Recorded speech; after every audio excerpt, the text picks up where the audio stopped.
प्रिय विद्यार्थियों, कल हमने पाठ 1 विद्युत क्षेत्र में ये 4 बिंदु पढ़े थे।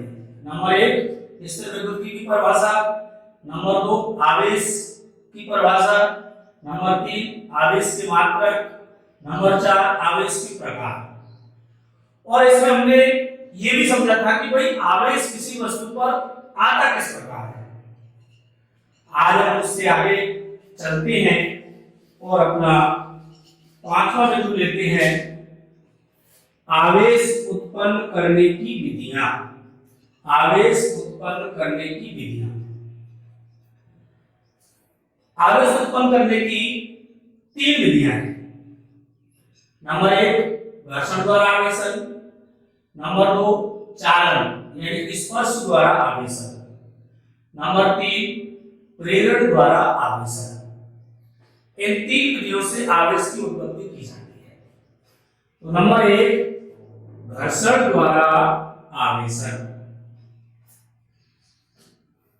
सबसे पहले तो इसकी बहुत सिंपल सी परिभाषा है, इस तरह से इसे यहां लिखेंगे।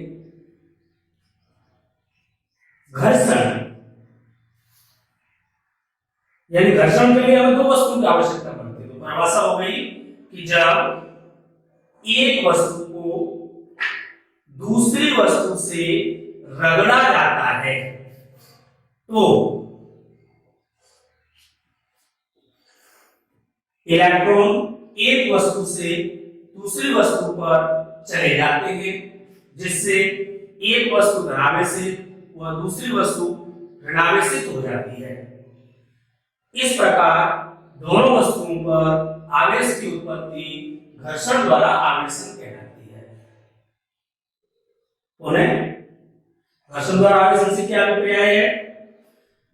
जब एक वस्तु को दूसरी वस्तु से रगड़ा जाता है तो कुछ इलेक्ट्रॉन एक वस्तु यानी पहली वस्तु, कुछ इलेक्ट्रॉन एक वस्तु से दूसरी वस्तु पर चले जाते हैं, जिससे एक वस्तु धनावेशित व दूसरी वस्तु ऋणावेशित हो जाती है।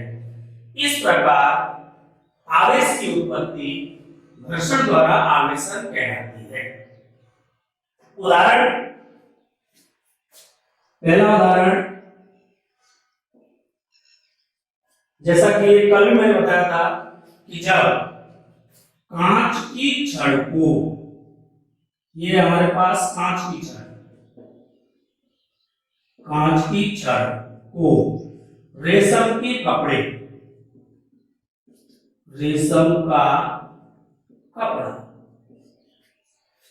जब कांच के छड़ को रेशम के कपड़े से रगड़ा जाता है तो कुछ इलेक्ट्रॉन कांच की छड़ से रेशम के कपड़े पर चले जाते हैं, जिससे कांच की छड़ धनावेशित व रेशम का कपड़ा ऋणावेशित हो जाता है। और भी दूसरा उदाहरण दे सकते हैं। उदाहरण नंबर 2, इसी प्रकार जब एवोनाइट की छड़ को,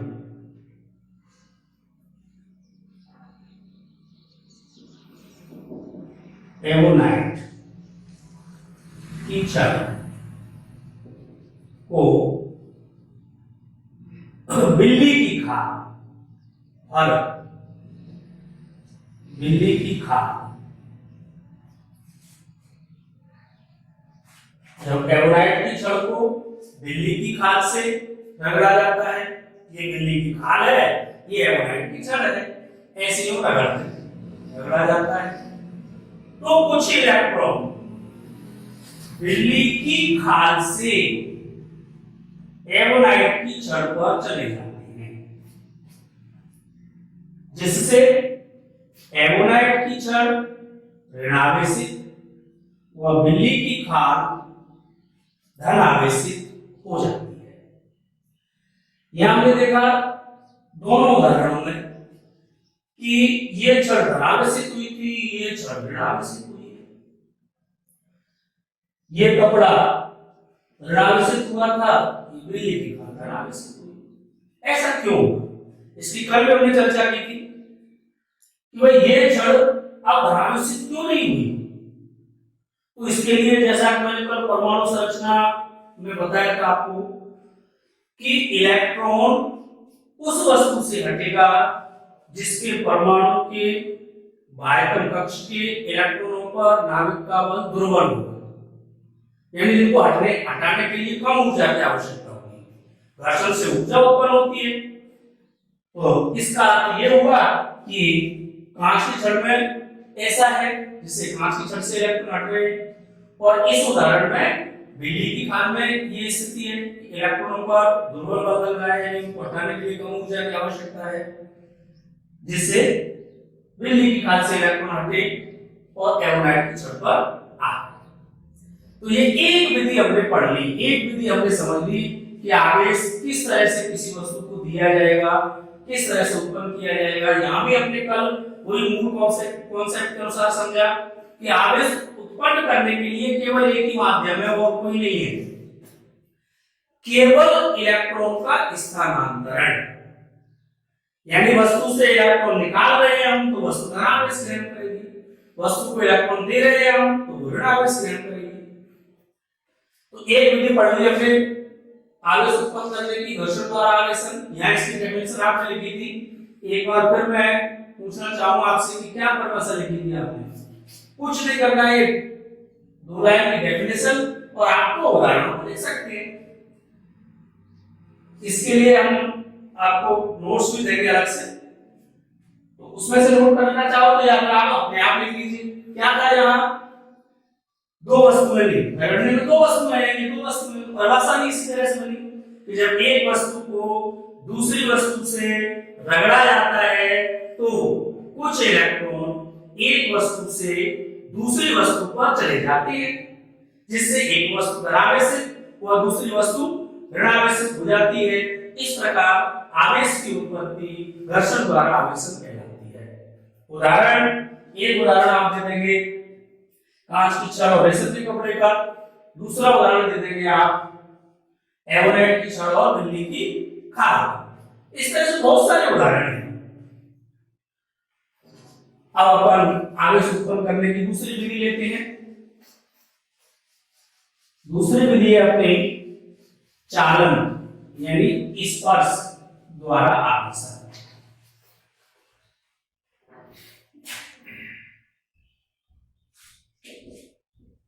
चालन, स्पर्श द्वारा आवेशन।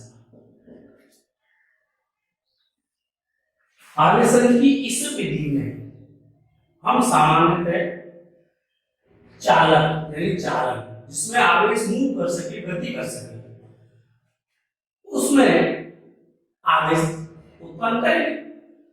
तो कैसे करेंगे स्पर्श के द्वारा, यानी कि हम दो चालक लेते हैं, एक चालक या वस्तु कह दीजिए, एक वस्तु आवेशित है यानी एक चालक आवेशित है और दूसरी वस्तु अनावेशित है, कोई आवेश नहीं है, उसके पास जीरो आवेश है। यदि चालक है तो इन दोनों चालकों को चालक स्टैंड पर कस लेंगे।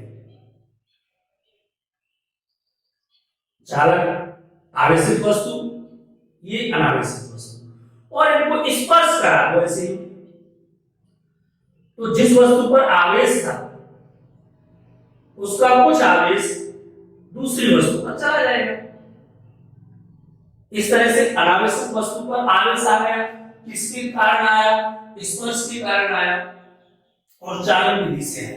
तो या तो इसे कहेंगे चालन द्वारा आवेशन या कहेंगे इसे स्पर्श द्वारा आवेशन। तो क्या परिभाषा बनी, कैसे परिभाषित करेंगे आप इसे कि जब एक आवेशित वस्तु को अनावेशित वस्तु से स्पर्श कराती है तो अनावेशित वस्तु आवेशित हो जाती है, इसे चालन द्वारा आवेशन कहते हैं। इसे उदाहरण के द्वारा समझा सकते हैं आप। उदाहरण, एक हम आवेशित चालक लेते हैं जिसे कुचालक स्टैंड पर कस लेते हैं।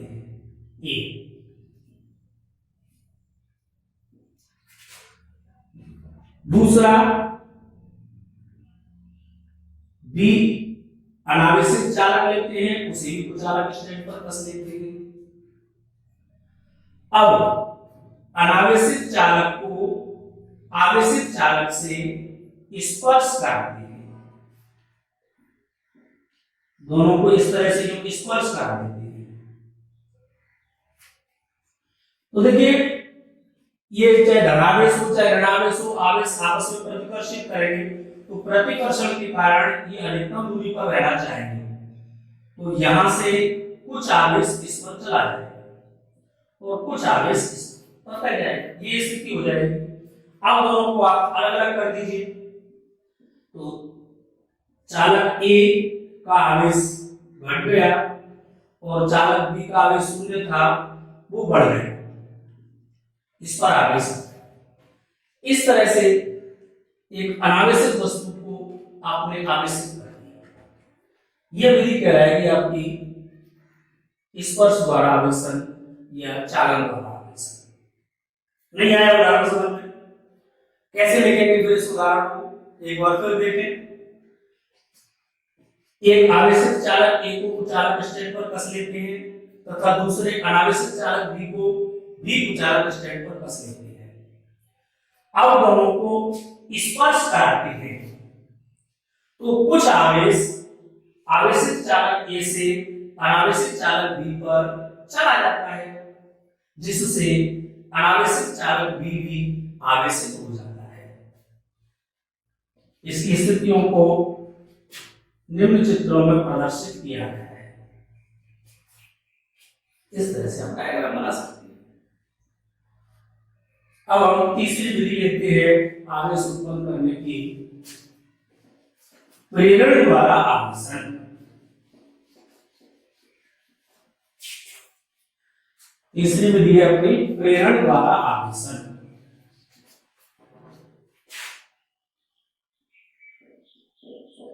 प्रेरण द्वारा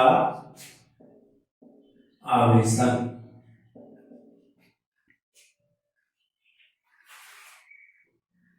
इसकी परिभाषा जो चालन द्वारा आवेशन था उसको ध्यान में रखते हुए आपको देनी है। इस तरह से कह सकते हैं कि वह प्रक्रिया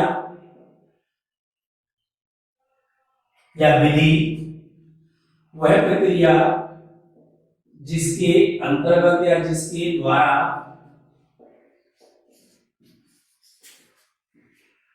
आवेशित चालक को अनावेशित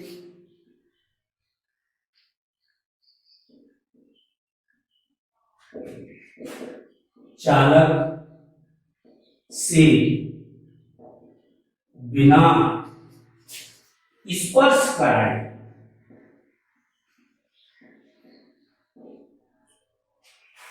यानी स्पर्श नहीं कराना, बिना स्पर्श कराए, अनावेशित चालक से बिना स्पर्श कराए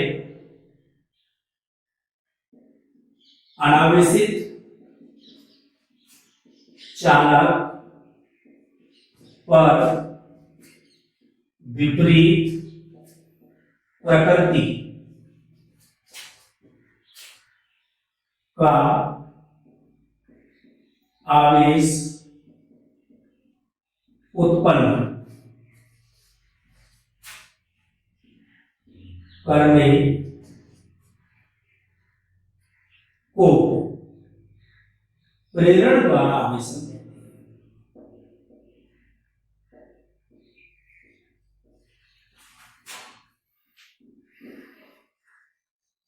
नहीं आई बात समझ में?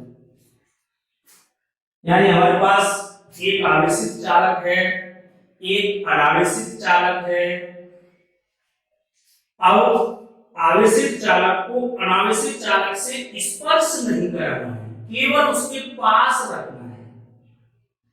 तब यदि अनावेशित चालक पर विपरीत प्रकृति का आवेश उत्पन्न हो जाए तो वह विधि कहलाएगी आपकी प्रेरण द्वारा आवेश।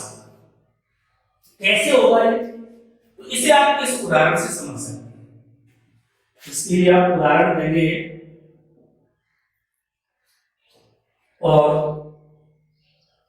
उसी प्रकार से इसको चरणों के द्वारा प्रथम द्वितीय तृतीय ABCD चरणों में व्यक्त कर सकते हैं। जैसे पहला चरण एक आवेशित चालक ए को चालक स्टैंड पर कस लेते हैं तथा अनावेशित चालक बी को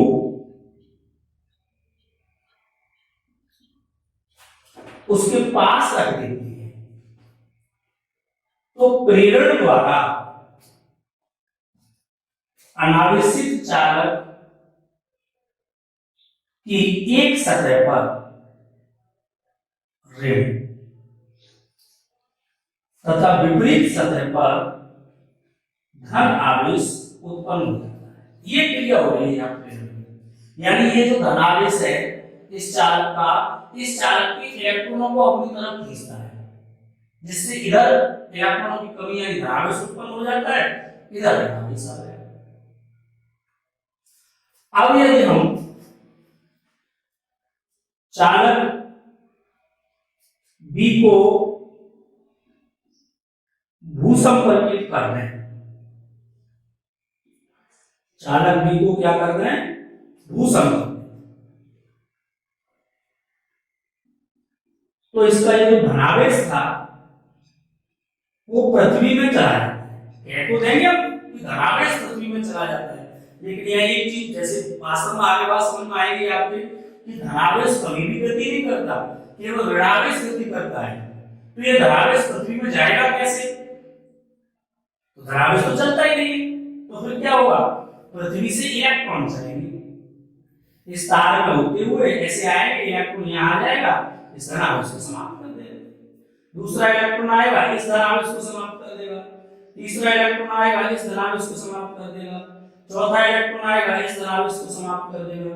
इस तरह से अब देखो बेटा पांचवा इलेक्ट्रॉन आता है तो उसे जगह नहीं है यहाँ बैठने के लिए, कोई धनावेश है क्या वो उसके स्थान पर बैठ सकता है, नहीं है, और ये ऋणावेश उसे क्या करेंगे, धक्का देंगे, तो अब पांचवें इलेक्ट्रॉन को ये नहीं आएंगे।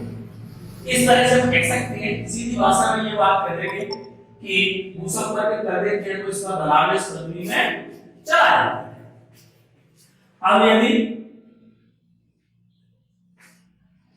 अब यदि हम चालक बी का भूसंपर्क हटा दें तो ऋणावेश उसकी सतह पर समान रूप से वितरित हो जाता है। इस प्रकार आपने देखा कि अनावेशित चालक को आवेशित चालक से बिना स्पर्श कराए और अनावेशित चालक पर विपरीत प्रकृति का आवेश आता है, और यही विधि, यही प्रक्रिया, यही प्रोसेस प्रेरण द्वारा आवेशन कहलाती है। ना समझ में कोई बात नहीं, फिर एक बात देख सकते हैं, अपनी तीसरी विधि थी प्रेरण द्वारा आवेशन। क्या बताया गया था इसमें, किसे कहते हैं, तो फिर ध्यान से देखिए, वह विधि या वह प्रक्रिया जिसके द्वारा आवेशित चालक को अनावेशित चालक से बिना स्पर्श कराए, बगैर स्पर्श कराए अनावेशित चालक पर विपरीत प्रकृति का आवेश उत्पन्न करने को प्रेरण द्वारा आवेशन कहते हैं। इसे एक सरल उदाहरण से समझेंगे।